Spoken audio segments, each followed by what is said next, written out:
Hey everybody, this is Eric Mueller, the host of The Eric Mueller Show. You're tuned into the podcast where we explore what makes any successful person's inner clock tick by unlocking the most impactful tools within their success portfolio.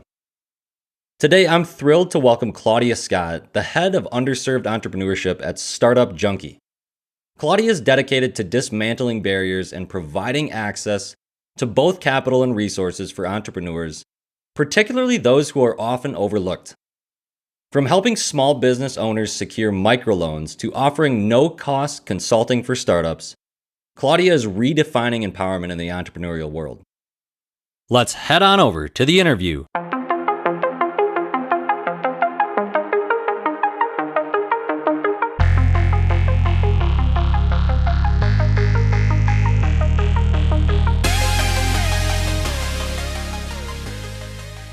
Claudia, welcome to the show. Thank you so much, Eric. Thank you for having me. I'm excited to have this conversation with you. Yeah, I'm pumped for this one, Claudia. This is, and even the title Startup Junkie of the business is really, kind of a hook. So people see you work for Startup Junkie. That's like, I got to click on this and listen to what she's talking about here. So it's a bunch of junkies up in our office. Yeah.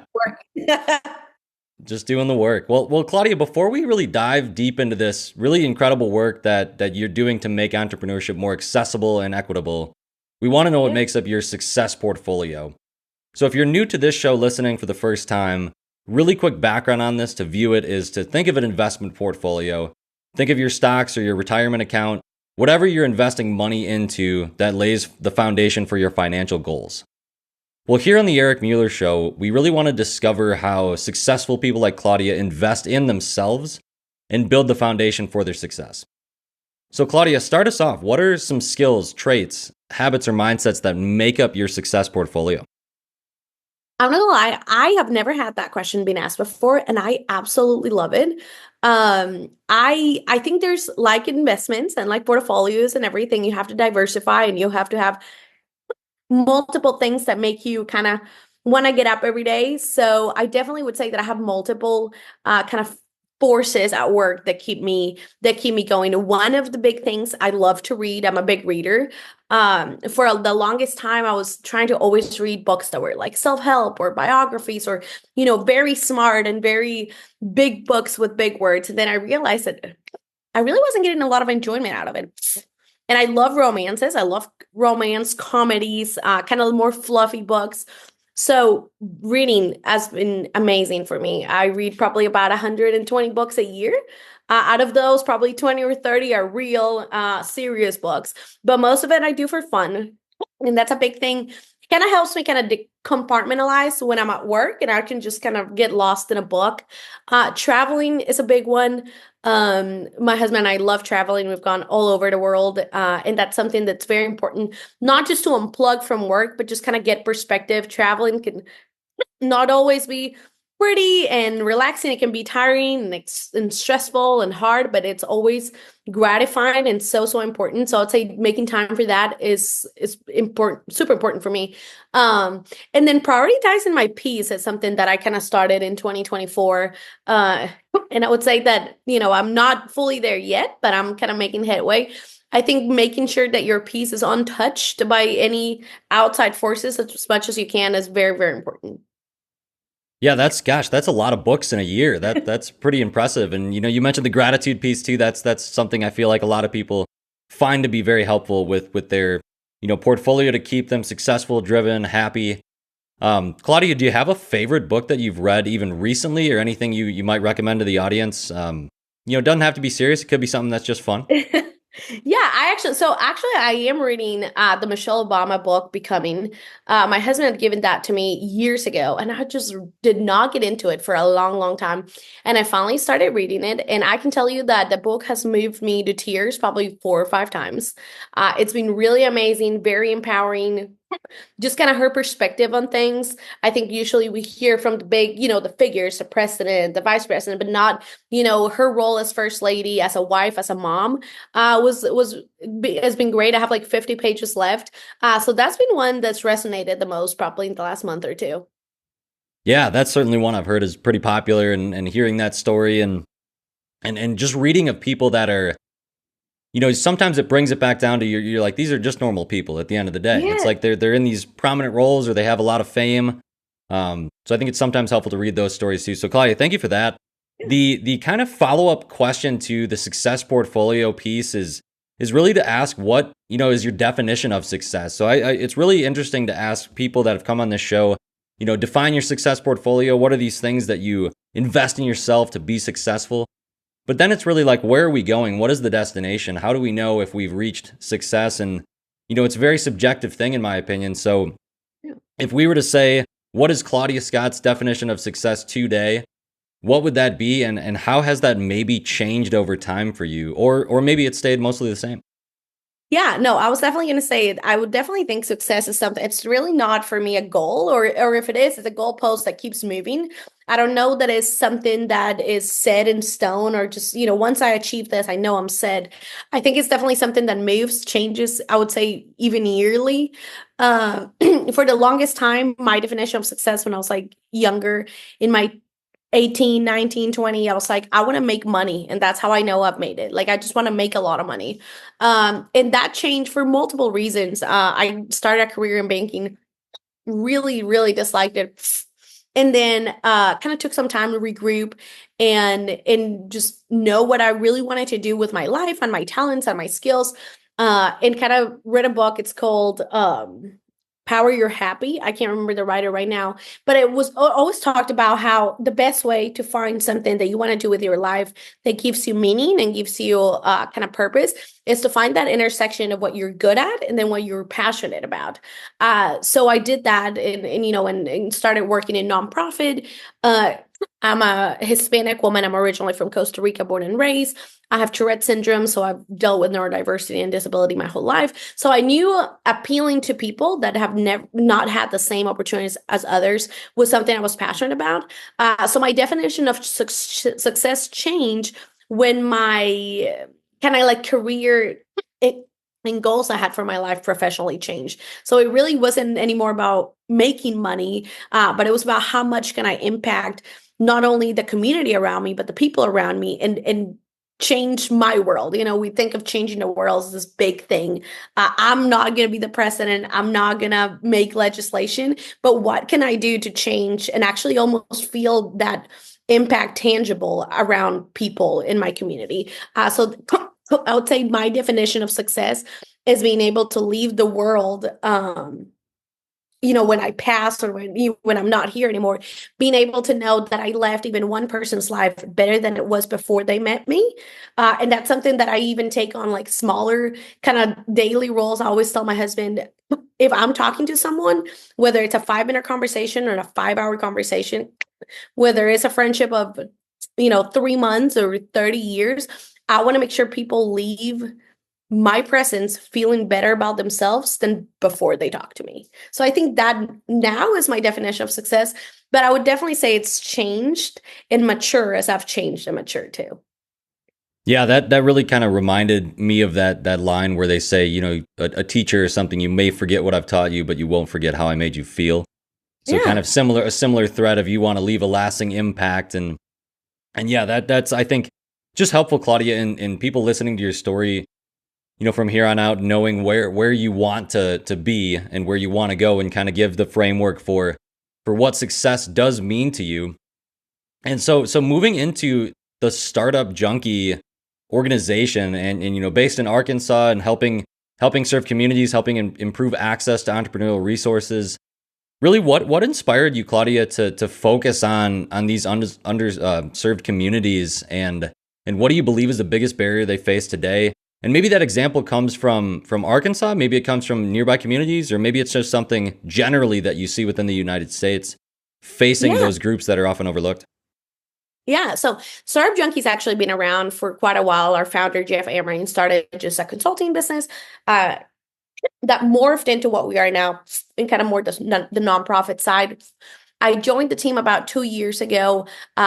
mainly started leading our Kiva Northwest Arkansas program, which is an international nonprofit in a crowdfunding platform that serves all entrepreneurs and business owners. Mainly, there is a big focus on underserved communities, but they provide no interest, no fees, small crowdfunded loans for small businesses in the area. So that was my first role and kind of how I joined the Startup Junkie team. And Kiva is a great program. It's going super strong. But that, as I grew and I changed and I saw the needs in our community, my role has changed a little bit too. You mentioned I am the head of inclusive entrepreneurship. With that comes programming that we want to do tailored to people that don't have the same accesses and opportunities as others. It's easier, I think, especially in this day and age, to just equate when we say underserved or inclusive as something that just kind of minimizes and synthesizes it to race and gender. But really, underserved communities are much more than that. I think race and gender are a very important part of the conversation. But our veterans are a big underserved population. Our neurodiverse entrepreneurs are a big underserved population. Our farmers, our single parents that are business owners.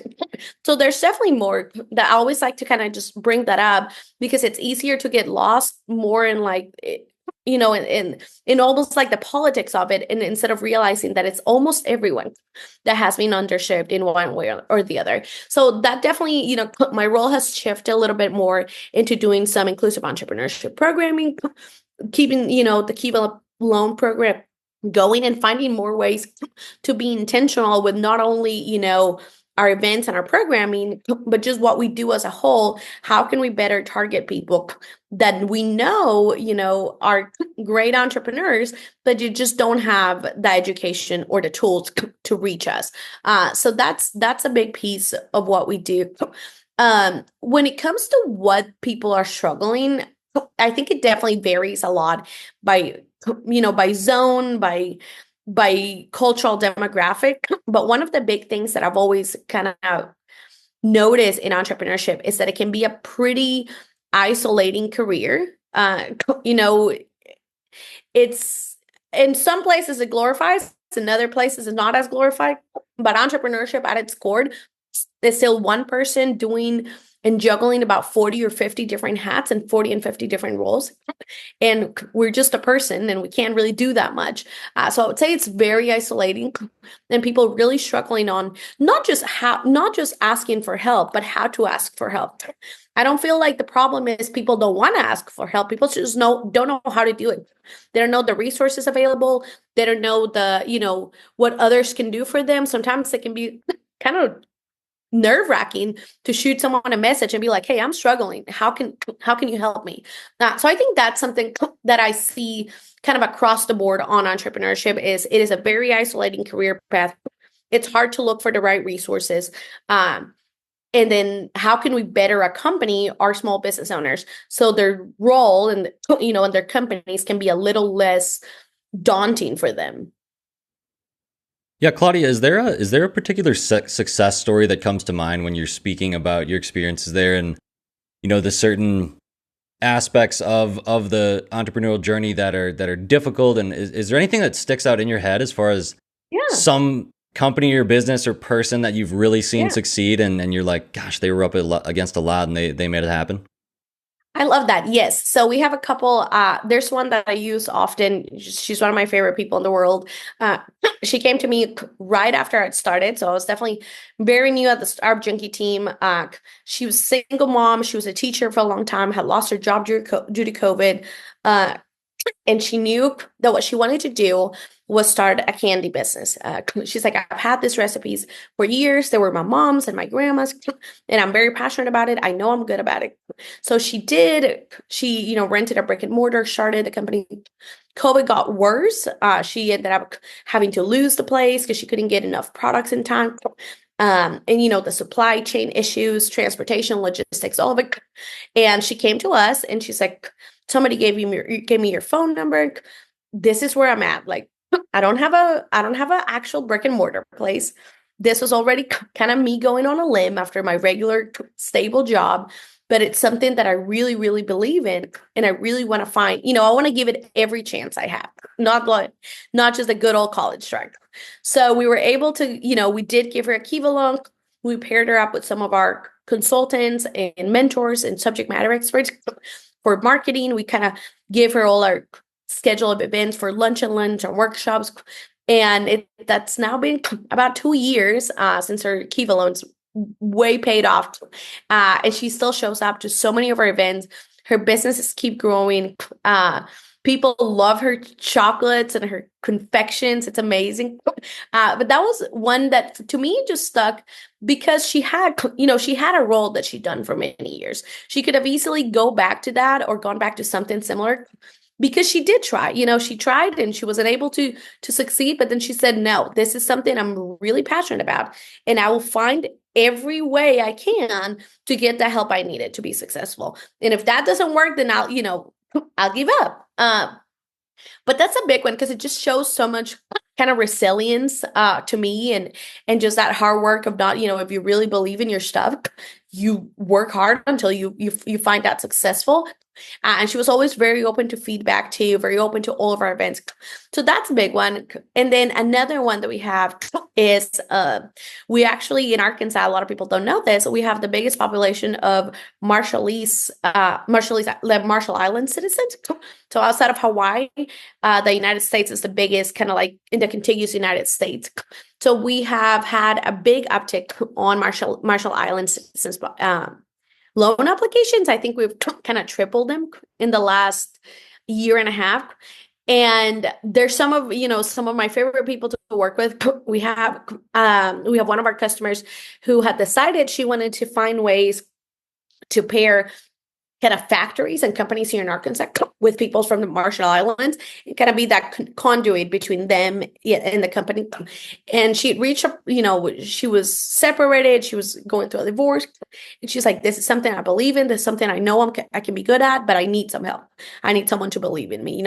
Her credit wasn't great, but we're like, that's fine. We'll figure it out. So we were able to give her, I can't remember if it was a $10,000 or $15,000 loan. It's been about a year. She shows up to literally all of our workshops, all of our information sessions, always eager to learn and meet and network. She will zoom in even if she's driving from 3 hours away, and her business is flourishing.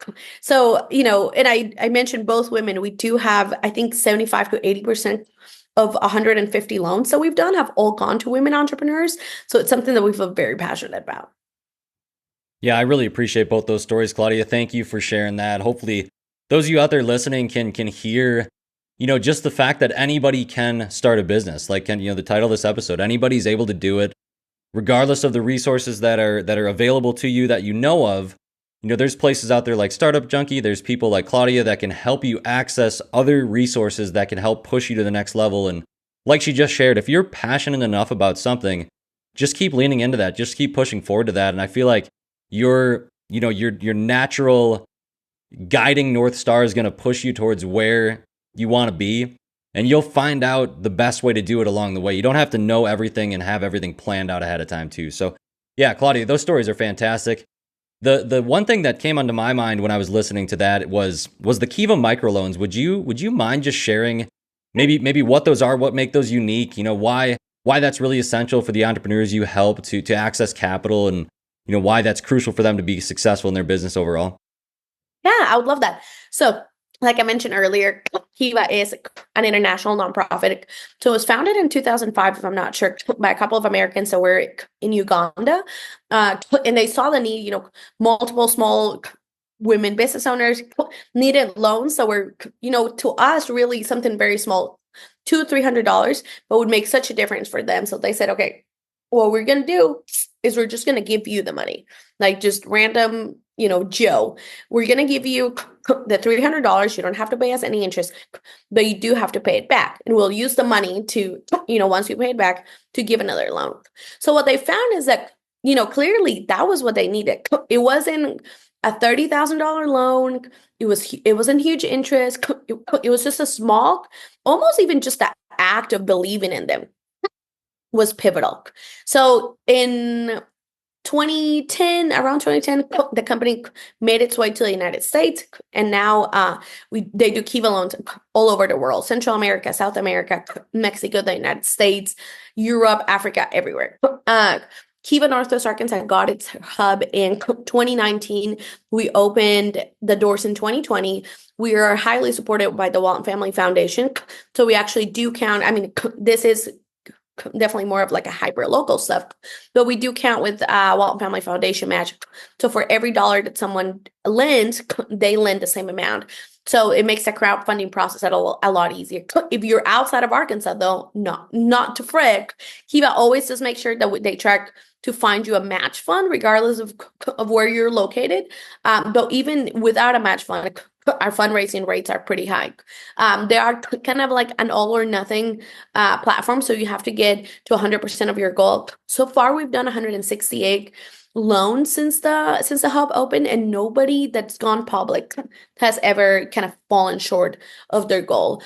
Some of my favorite things about Kiva, like I mentioned, so there's no interest, there's no fees, there's no collateral.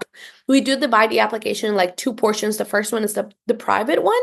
So that's Kiva. After the approval, they give the business owner a number of people based on multiple different factors, and they have to get that number of people to do the first, $25 contributions.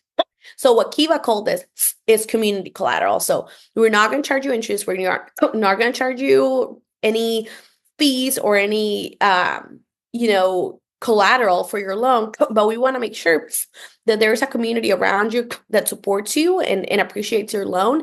And what that helps is, ideally, if you stop paying your loan back, your cousins stop getting their dollar every month, they'll text you and be like, hey, are you going to pay your loan back? So, because we definitely don't, we're not a bank. We're not going to garnish your wages.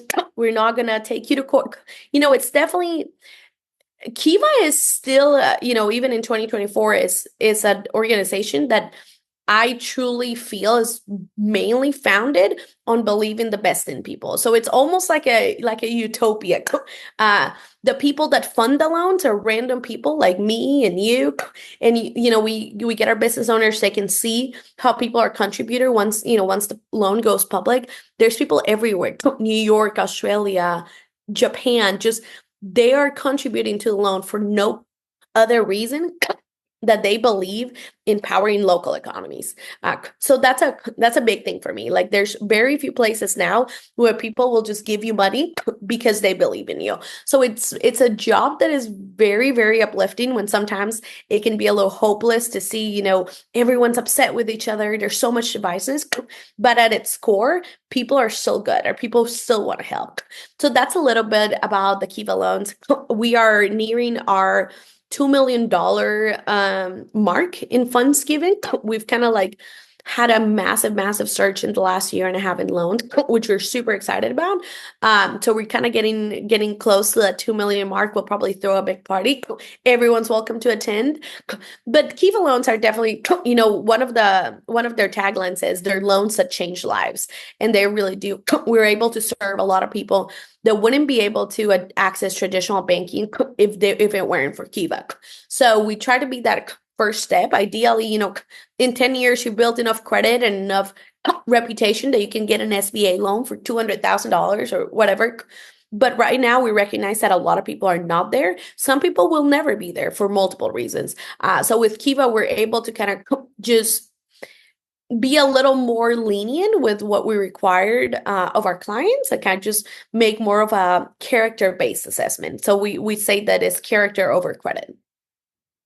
Yeah, and I think that's you need someone to take a chance on you at some point down the road too. If you're trying for, it's kind of like the metaphor or the comparison where you think of you need a certain amount of experience to get this job, but in order to get that experience, you have to already have had that job. So it's kind of like that cycle of, it's like, how the hell do you actually ever get one of these roles to get this experience to get that role? It's kind of that. All the entry level roles are like 10 years of experience. Yeah, right. Okay, I'm gonna start working when I'm 6 years old, maybe. That's right. Yeah, it almost like, and some of those, maybe it's not, held to a standard, where they cross the T on it and it's like, this is exactly what it is. But it certainly can feel like that sometimes with people that want to start a business of their own. I feel like the barrier to entry can be thought of as pretty high in some ways. And so this Kiva loan program and everything that's being done at Startup Junkie sounds like it really helps to lower the threshold to get people to, if they want to start like, this candy business, they're able to do that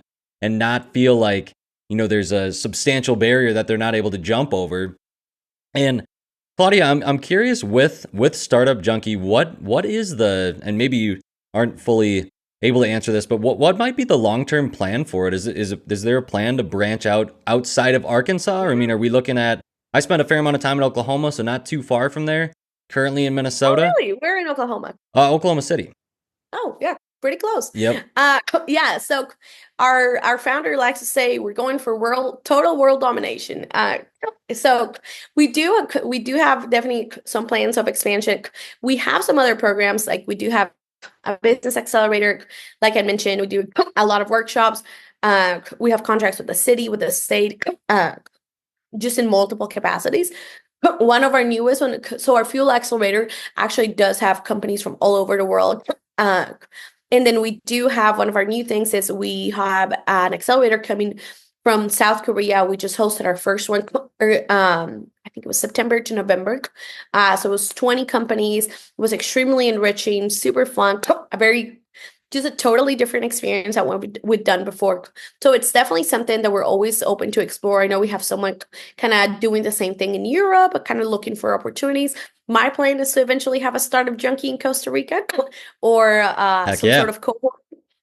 So that way I can travel back and forth and say it's for work. And I'm just kidding. No, I do wanna do a cohort in Costa Rica. So there's definitely something that we're always open, not just international, but in the US. So most of our services are not hyper local. So all of our consulting, mentoring, those are all usually done via Zoom, so anyone can access that. A lot of our info sessions and lunch and learns, I mean, you won't be able to come to a lunch and learn in person and get good food, but most of them are either recorded or sent out live. So that's definitely not, we wouldn't want anyone to feel like geography is another barrier for them to cross. We do have a podcast, the Startup Junkies podcast. It's been going on for about 400 episodes. And we recently started about a year ago a Startup Junkies in Espanol version, which is called Querido Emprendedor, which translates to Dear Entrepreneur. So we definitely have ways where everyone can feel involved regardless of where they are. Even our Kiva loan, so definitely what I do in the Kiva NWA is more hyper local to Northwest Arkansas. But like I mentioned, Kiva is all over the United States. So if I'm your only point of contact to Kiva, don't stress. Like send me an email, send me a LinkedIn message, DM, whatever you want, and then I will get you to the right person. So we even if we're not the organization for you, and we can't count you for like our metrics or whatever, we will always try to make sure that we get you to the right person. I actually did a webinar, was it last week, for Global Entrepreneurship Week, and we didn't realize that most of our signups were international. So we had people from India, Sweden, Canada, Mexico, all over the US, just kind of tune in into this how to fund your business webinar. So and most of them said that we weren't expecting international attendees, so we kind of had to adjust to that. But most of them said they still got a lot out of it. So it's definitely not something that we want people to feel restrained by. Yeah. I think that the biggest takeaway for me really is just that, you don't want to have someone that would otherwise really succeed in a massive way not pursue something like this because of some barrier that that you can help them overcome if they just knew about the resource. And so I think that what you're doing there is really, really great. It sounds like, if Startup Junkie were to expand to worldwide domination, that would be fantastic. We need Startup Junkies all over the US and the world. You mentioned Costa Rica, and so that kind of got me thinking a little bit about, and I know you probably have, some personal experience behind this to help back up, the answer for it. But in what ways do you think, is there some sort of cultural or language barrier in the entrepreneurial, framework as we have it today in the United States? And how can we best navigate it? I work in healthcare, Claudia. I work in pharmacy. We have a lot of patients that, a language barrier is a thing for just communicating medication information. But, that's there's a very objective, it's kind of a black and white system of, you can usually end up doing pretty well if you have someone that can at least help translate a little bit. But with entrepreneurship, I feel like there's so many subjective pieces, so many like buzzwords and different phrases. And so it's like, is there some type of big barrier in the US with that? And is that barrier something that you've seen navigated well or not well so far? I mean, I guess take it however you want, Claudia, but I'm just Yeah. curious to explore I that a little love bit with that you. question. Oh my God. Thank you so much for asking that. So yeah, Spanish is my first language. I was born and raised in Costa Rica until I was 19. Moved to Arkansas in 2013, and I've been here ever since. So definitely very, very passionate about Hispanic entrepreneurs. Small stat, Hispanics in the United States are 1.5 plus more likely to start a small business than any of our other, racial or ethnic groups in the United States. So Hispanics are definitely a big entrepreneurial community. My dad is a serial entrepreneur. He tells me that he was selling empanadas when he was 6 years old in buses to make sure that he could eat lunch. And from there, he's been an entrepreneur all his life.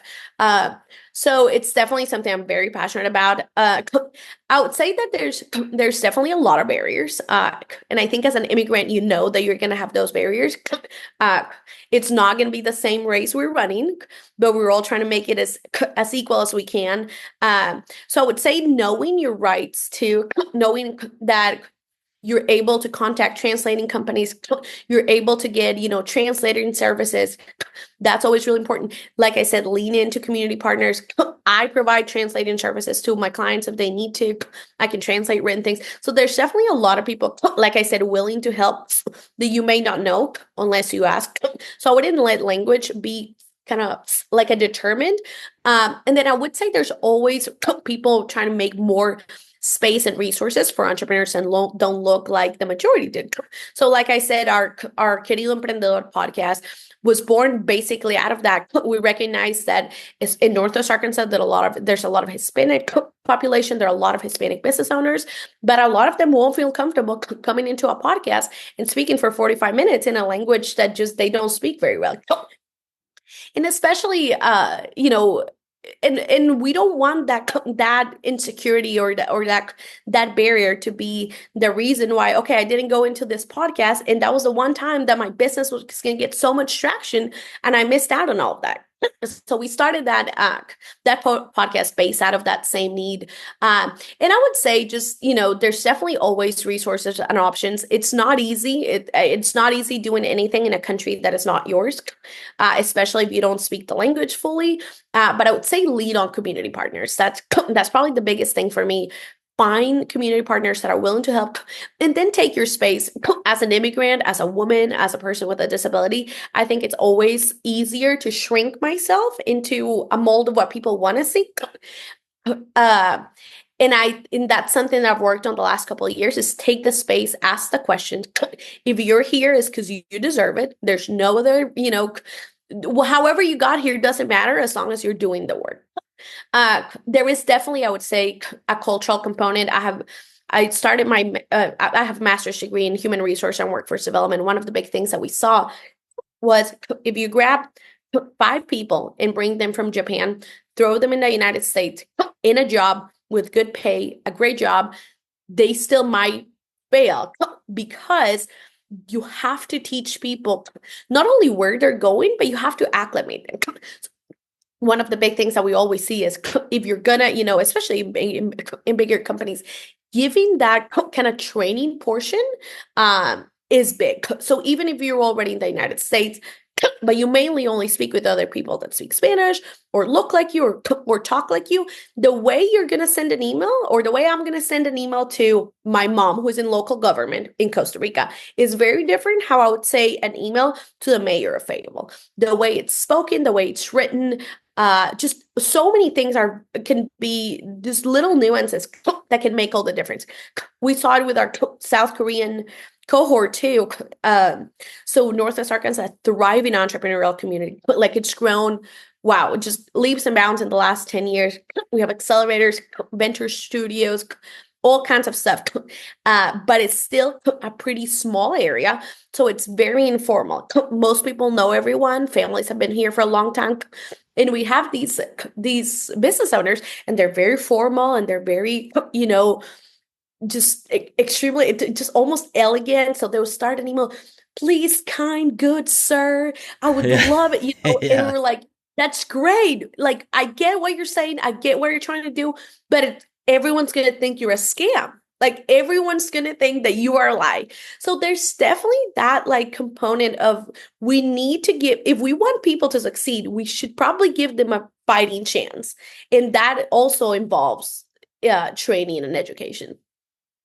Yeah, and you mentioned, Claudia, that running a different race, in terms of, if you're coming from a community where you're living in a different, place that has a language different than what you were brought up with, or something where, you're just within, a different socioeconomic community. If you came from money and are in a poor community, or vice versa, being able to kind of level the playing field a little bit in terms of what you just said about the training and the resources for that. So I just thought of running. I'm a long distance runner. And so it's kind of like, we're all going to come from different backgrounds. Like we said, anybody can start a business, but we're all going to be running this race. How can we provide the runners with similar access to the tools, such as the shoes, the ability to train, the workouts, the coaching? So it's those types of things where it's like, it's not like we're not going to give like, hey, here, this person just has $500,000 extra dollars to start their business than this person, and we're going to call that level because this other person came from money. We're not necessarily speaking like that, but in a more simplistic way, just, can we train and prepare people like they were to run a running race with similar resources? It sounds like Startup Junkie is doing that, and you've really seen, like the example of the podcast, getting another language out there. I'm sure that's really helpful for people that English is not their first language, and they don't know it. Maybe they're Spanish speaking and they speak a little English, but they wouldn't listen to a podcast. I certainly would not listen to a Spanish podcast and be able to understand it fully. I'd maybe get a few things, but similar story there. So Claudia, Yeah. I know we're getting kind of towards the end here. I had one more thing that came to my mind, just kind of on the topic and the thread of anyone can start a business. And I want to ask you, I think a lot of people listening to this show are probably very traditionally highly educated. They probably went to, school after college even. So they went to undergrad and then did something post undergraduate. I feel like a lot of them are interested in entrepreneurship, but it's not necessarily in the field that they were traditionally trained in. And so I'm curious, and you shared a story a little bit earlier about someone that had success. They were just very passionate about something not related to what they've been doing. But if someone came to you in that situation and wanted advice, what would be just your number one or two pieces of advice you'd offer that person?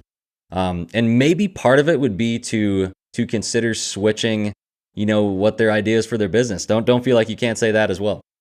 No, so I would say a big thing. I heard someone say this a few years ago and said, okay, if I've been a chef, well, if I've been a teacher all my life, that's an easy one. And I decide that I want to open a coffee shop, but I drink 1 cup of Folgers in the morning. I understand the passion. I would love to have a coffee shop, but I got to understand my limitations. So how about I start by working at a coffee shop, 2 afternoons after work to get the hang of things. So it's like, a big thing is, it really doesn't matter if this is not the field that you were extremely trained in. I think passion accounts for a lot of things. I think people's drive and want for success can definitely like overpower some of that. But I would definitely say, get some experience on that field that you're looking for, especially before you bet every single thing on it, because that's when I think it can get really tricky. So if I feel, I worked at Startup Junkie, if I decide to quit tomorrow and open a coffee shop, probably even with all the knowledge of business that I have, I probably won't be successful because I've never in my entire life I don't even know how to operate a real coffee machine. So I think that is kind of like part of it, in very simple terms. Whatever that looks like to you, spend 3 months doing part-time work there. Don't, especially don't quit your job. We see that a lot. We're like, well, we really believed in the business and we needed time to work on it. So we both quit our jobs and now we have no money and it's not working. So that's like a big deal. I think kind of getting that experience beforehand before you make a life-changing decision. And then I would say be open and receptive to feedback. I think sometimes One of our interns from Bolivia who helped launch our podcast used to say, you have to make your decisions with your heart, but you have to validate them with your mind and your brain. So I think it's really important to feel passion and and drive and want to do things, but you have to use your brain a little bit too. So I think it's a combination of both. Once you have mentors and people that you trust and you respect, I think it's important to be open to feedback. It's important for us as consultants to build that relationship and that rapport first, so we can offer you feedback and not come in like in a contention point. But I would say another thing is, you try to poke as many holes as you can in your business. If you tried every single way of why it couldn't work or why people wouldn't buy it, and you still see the need, then it's probably a good thing. So I think kind of not blinding yourself to just, this is great and it's perfect and it's going to succeed, but also be a little more rational with it. Be open to feedback, do a lot of customer research, work in the field if you can for a little bit, and then don't be scared to reach out for help, which is basically, I think I've said it like 10 times, but I think people underestimate how much we're still, even in technology and social media age, we're still humans, and we need connection and we crave connection. So people would be surprised how many amazing mentors and successful business owners are willing to mentor you or meet with you once or twice by just sending them a message on LinkedIn and be like, hey, I followed you for years. I really need help. Could I steal 30 minutes of your time? We're still human, so we're still wanting connection, and that's the society I believe in. So I think doing that extra step of, asking for help and not being, shoot your shot, I think can be life-changing too. Yeah, Claudia, those are fantastic pieces of advice. I really loved that. Was very locked in listening to that. I hope everybody out there is really feeling, super charged up now after this to go out there and just tackle whatever they are tackling. And speaking of not being afraid to ask for help, Claudia, if someone wants to reach out to you and learn more after this interview, what would be the best way for them to do that? Do you use social media, or what's the best way to contact you?